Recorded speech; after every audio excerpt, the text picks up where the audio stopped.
Բարի օր, եթերում է Ազատություն ռադիոկայանը, ես Հեղինե Բունյատյանն եմ եւ այսուհետ ամեն օր այս ժամին ես եւ իմ գործընկերները կներկայացնենք լրահոսի ամենակարևոր ու քննարկվող թեմաներից մեկն ամենայն մանրամասնությամբ։ Այստեղ այս ստուդիայում կզրուցենք խնդիրը լուսաբանող ազատության լրագրողների, մասնագետների եւ պատմության կենտրոնում հայտնված մարդկանց հետ, որ պարզենք ինչ է եղել, ինչպես եւ ինչու։ Այնինչ անհնար է անտեսել ու նաեւ այնինչ գուցե մինչ օրս վրիպել է մեր ուշադրությունից։ Ամեն օր մեկ թեմա, ամեն օր մեկ պատմություն, որ փոխում է այսօրն ու վաղը։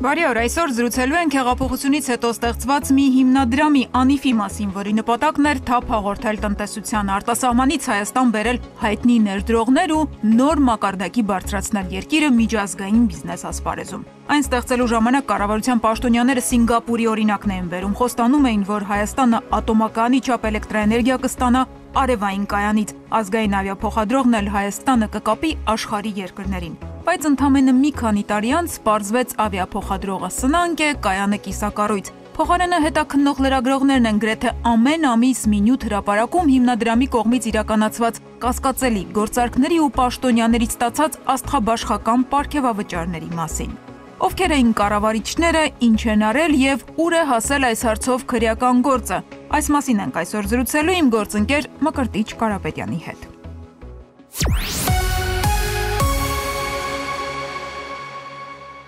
Մկրտիչ, մինչև ձայնագրությունը փորձում էի հաշվել միայն դու քանի հետաքննություն ես արել Անիֆի թեմայով, հաշվեցի, ճիշտ ասած սկեսից խճճվեցի, դու վիճակագրություն ունես, հաշվել ես։ Նյութերը երևի թե կանցնեն 10-ը։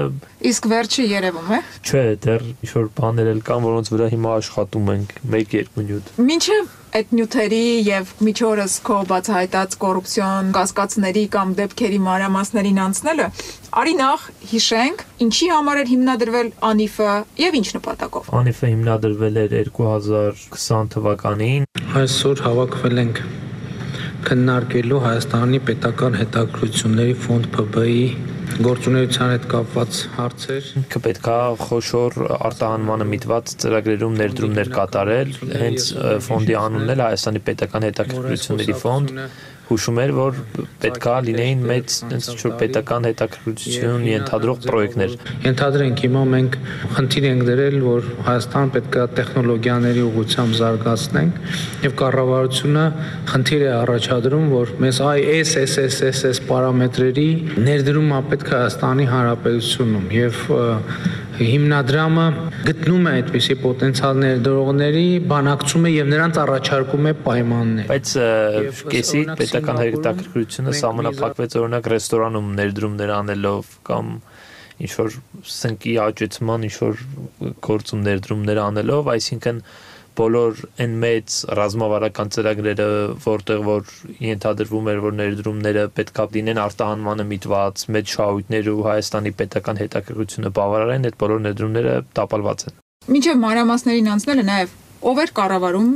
Ընկերության տնօրենը Դավիթ Փափազյանն էր, Հայաստանի նախկին արտգործնախարար Վահան Փափազյանի որդին։ Ընկերության փոխտնօրենը մոտավորապես փոխտնօրենի հաստիք էր, եթե չեմ սխալվում, դա անունը Սերգեյ Գրիգորյանն էր, ով որ միջոց կարծես մենեջեր էր Ռուսաստանում, տնօրենների խորհրդի նախագահ Տիգրան Ավինյանն էր։ Այն ծրագրերը, որոնք իրականացում են Անիֆի կողմից, Հայաստանի բիզնես միջավայր են բերում նաև նոր մշակույթ։ Ուզում եմ շեշտել, որ Անիֆը շարունակելու է իրականացնել իր առաքելությունը, էապես նպաստելով Հայաստանի տնտեսության կայուն զարգացմանը։ Ես նայում էի պաշտոնական հաղորդագրությունները 21-22 անգամ 23 թվականին Անիֆը շնորհանդեսներ էր անում, խոսում էր ձեռքբերումների մասին, հանրայինը, կառավարությունը ռեպորտաժներ էին հրապարակում։ Ստեղծված, պահպանված 800 աշխատատեղ բյուջե վճարված մոտ 470 միլիոն դրամի հարկ ու տուրք։ Այս ցուցանիշներով է Անիֆն ամփոփում իր ազդեցության գնահատականը Հայաստանի տնտեսության վրա։ Ասում են, որ հիմնադրամի օգնությամբ բազմաթիվ նոր աշխատատեղեր են ստեղծվել, ներդրումներ են արվել, Հայաստանի առաջին ավիափոխադրողը մտավ շուկա, արևային կայանի շինարարություն է սկսվում։ Մի խոսքով վարչապետն ու հիմնադրամի տնօրենների խորհրդի նախագահ Ավինյանը բավական գոհ են։ Անիֆը ստեղծվել է հենց այդ նպատակով, որ հաղթահարի իներցիան եւ փորձի նոր ընթացք ապահովել մեր տնտեսության համար, նոր տրամաբանություն բերել։ Բոլոր այն ներդրումները, որոնք որ իրականացրել է հիմնադրամը, նրանք նոր չափորոշիչներ են հաստատում ամեն մեկը իր ոլորտում։ Նախ այդ բանը, որ ինքը հաջողակ ա եղել ու գործերը առաջ են գնացել, դա այդքան էլ այդպես չի։ Իհարկե կան ինչ-որ ձեռնարկություններ, որոնք ինչ-որ պլյուս-մինուս աշխատում են,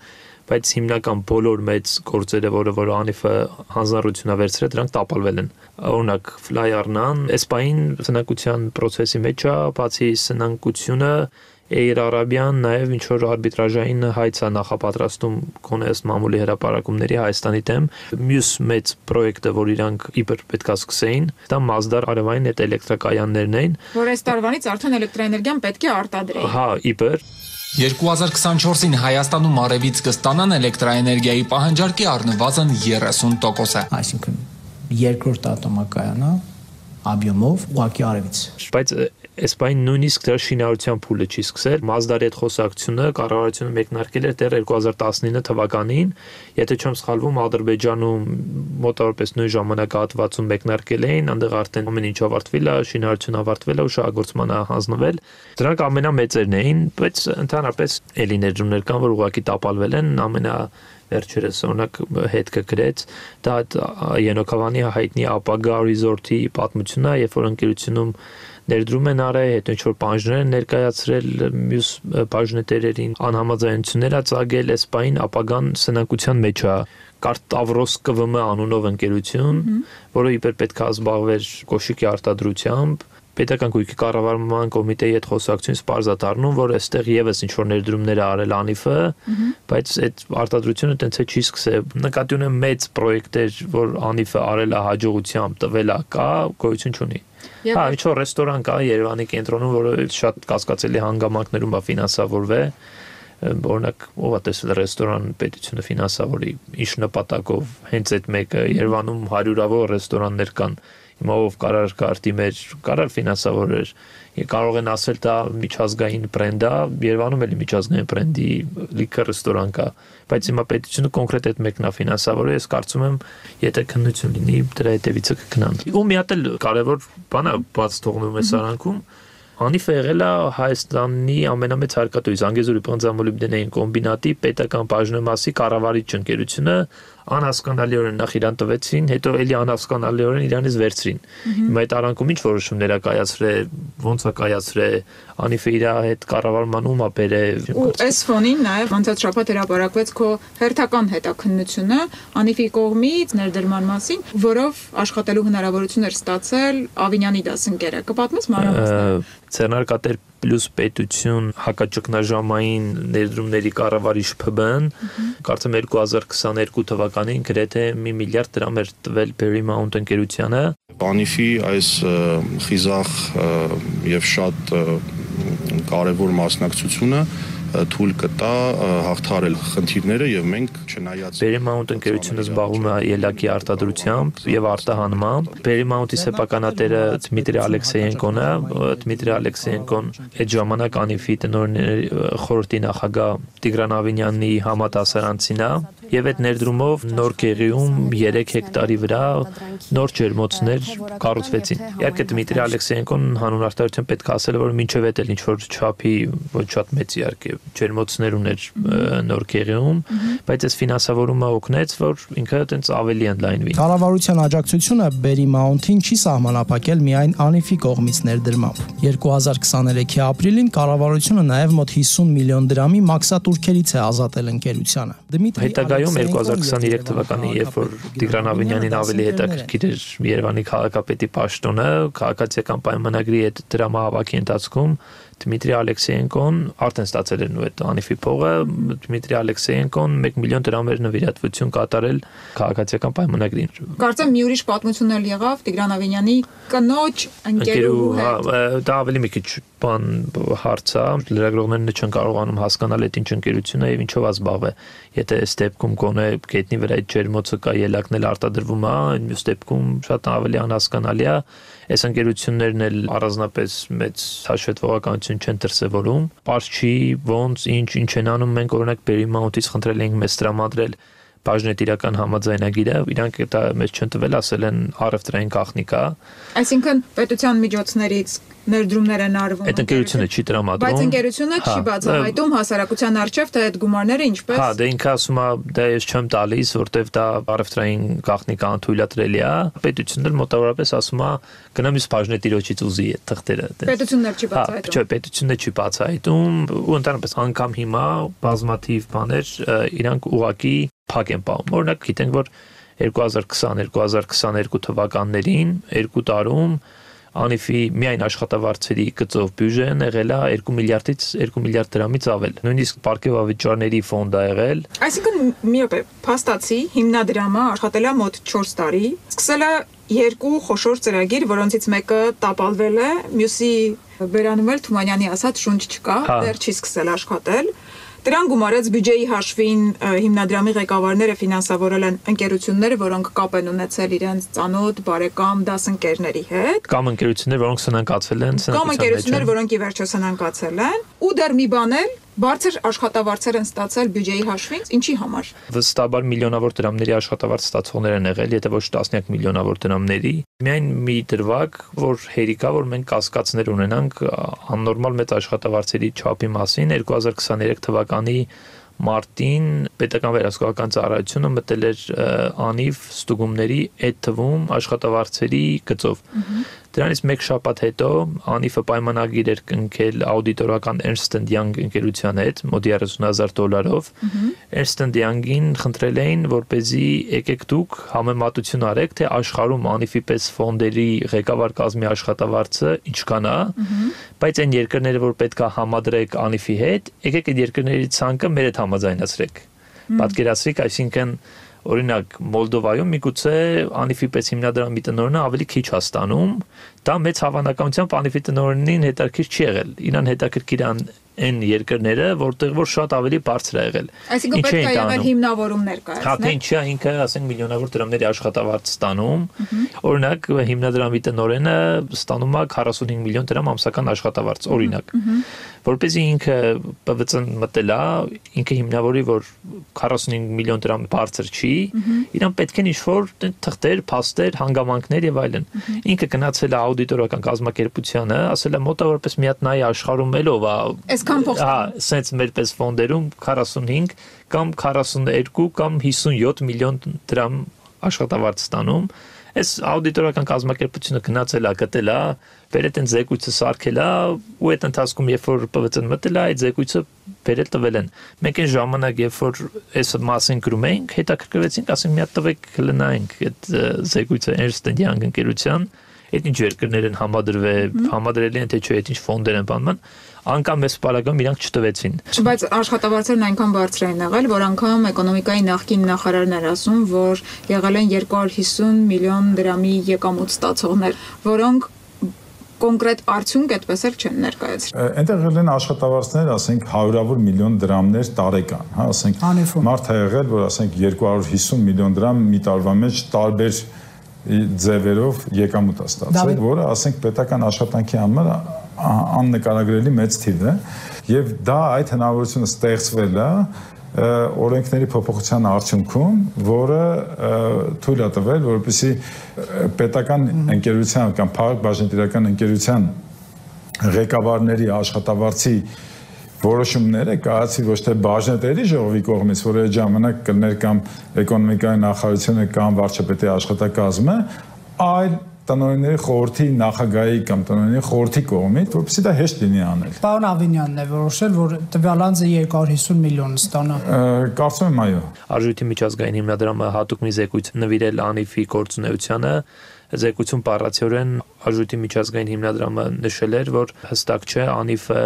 որ բիզնեսներում ինչ չափով, ինչ առաջնահերթություններ անդրում ներդրումները կատարելիս ու դա կարող էր բերել ընդհանուր ազատ շուկայական միջավայրի խաթարման։ Ու կարծես սրանով էլ թեման չի վերջանում, եւս մի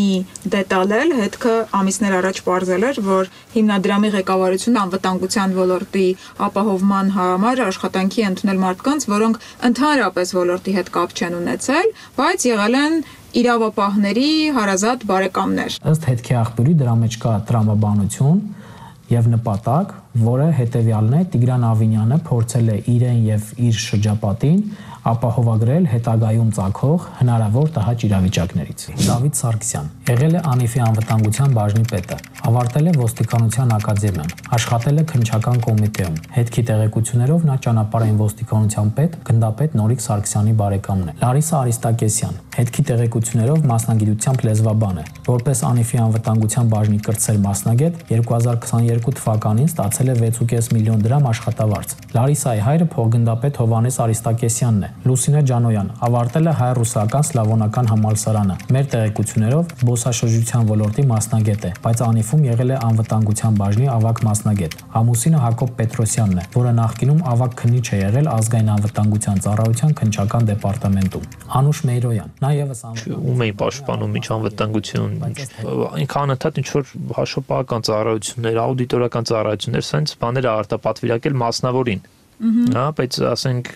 տենց ֆոնդը ոնց կարող է իրավաբան չունենար, ֆինանսիստ չունենար։ Ու այս ֆոնին անպատասխան այս բազմաթիվ հարցերի, կասկածների ֆոնին անցած տարի կառավարությունը որոշում է լուծարել հիմնադրամը, ընդհանրապես ոնց որ դու նշեցիր, կարծես չի եղել, ընդ որում դա նույնիսկ չզեկուցվող հարցեր չէ կարծեմ։ Երկու որոշում ա եղել, մի հատով որոշեցին լուծարել, լուծարման որոշման մեջ գրած էր, որ դա կատարվում է վարչապետի ինչ որ մի հատ խորհրդակցության հանձնարարականի համաձայն։ Երկրորդը լուծարումից հետո 1.7 միլիարդ դրամ հատկացրեցին, որպեսզի ԱՆԻՖ-ը իր կիսատ մնացած պարտավորություններ, չգիտեմ, աշխատավարձեր, հարկային վճարումներ եւ այլն, վերջին աշխատանքներ, արձակուրդ ամեն ինչ տենց դա մարի։ Երբ որ ԱՆԻՖ-ը ստեղծվել է, դա եղել է տենց մեծ աղմուկ աղակով, որ մենք ստեղծեցինք մի հատ ֆոնդ ԱՆԻՖ-ի ստեղծման հիմնական նպատակն էր, այսինքն ստեղծել մի ինստիտուտ, որը որ Հայաստան կբերի ակարգի ընկերություններ արտասահմանից եւ այդ ընկերությունների հետ միասին ներդրումներ կիրականացնի Հայաստանի տնտեսության մեջ։ Եվ այդ պարագայում ռազմավարական ծրագրեր են անում եւ փակել են, դա եղել է չզեկուցվող ընթացակարգով։ Կառավարության անդամները կոնկրետ ինչ-որ դիրքորոշում էլ չեն լսել, օրինակ ֆինանսների նախարարը մեր ինչ է մտածում։ Դրանից հետո էլ կառավարության անդամները չեն պարզաբանում ինչի է սենց եղել։ Այսինքն մինչև այս պահը, ասենք նորմալ բացատրություն չկա։ Ֆլայերն ինչի է սնանք, այսինքն ինչի է օրինակ ուրիշ ավիափոխադրող շահույթով աշխատում ֆլայը, դա ինչի է արդյունքում է։ Մազդարը լավ 6 տարի ոչ մեկ չգիտի չէ ինչի համար չի կառուցվում։ Լավ ինչի համար է ռեստորանում ներդրում կատարում։ Այսինքն կան հարցեր, բայց այդ հարցերին պատասխանողը չկա, այս պայն իր հետ կապված հարցերը են։ Բայց հնչել է վարչապետի գնահատականը, որ սա խայտառակություն է։ Ոնց եմ գնահատում եմ ձախողում։ Գնահատում եմ խայտառակություն։ Գնահատում եմ շատ վատ։ Ես դա համարում եմ նաև վստահության անթույլատրելի չարաշահում։ Անթույլատրելի խայտառակություն, ինչ բառ ուզում եք ասեք։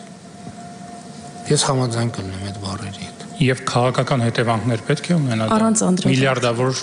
դրամների մասին է։ Դե գիտեք, քաղաքական նախ պետք է պարզենք թե ինչ է եղել են բազմաթիվ, միայն քո կողմից 10-ից ավելի հետաքննություններ, հետքի կողմից են եղել հետաքննություններ, ազատության կողմից են եղել եւ կա քրեական գործ քննչական կոմիտեի վարույթում,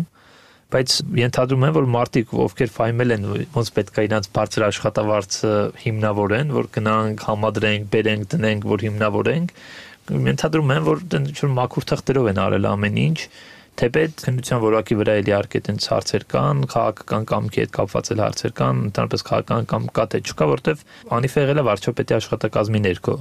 ԱՆԻՖ-ը էկոնոմիկայի նախարարության տակ է գնացել, այս մի երևի տարի ու կեսա, 2 տարի հաստատ չի լինի, այսինքն երբ որ ստեղծվել է, եղել է վարչապետի աշխատակազմի ներքո, երկար ժամանակ երբ որ ներդրումները կատարվում էր որպես աշխատակազմի ներքո գործող հիմնարկ, քաղաքական կամք կլինի, այս դեպքում կասկածում եմ որ կլինի։ Այս պահին Կա այս գործով անցնող որևէ մեղադրյալ կամ առավել եւս ձերբակալված։ Չէ, ձերբակալվածների մասին էլ տեղեկություններ չկան, փոխարենը մամուլում հրապարակումներ ամեն շաբաթ ինչ որ բարձում է, որ անիվ այս մեկն էլ է ֆինանսավոր է, այս մեկն էլ չաշխատեց, այն մեկի աշխատավարձն էլ էս չափով, տենց անընդհատ ինչ որ բաներ է բարձում։ Քեզնից նոր հետաքննություն կունենանք առաջիկայում։ Հա, մենք աշխատում ենք մի բանի վրա։ Շնորհակալություն Մկրտիչ։ Ձեզ շնորհակալություն։ Այսօր այսքանը, հիշեցնեմ, դուք լսում եք Ազատության թողարկումը, հաղորդումը վարեց Հեղինե Բունյաթյանը, կհանդիպենք վաղը նույն ժամին մեկ այլ թեմայի մանրամասները քննարկելու։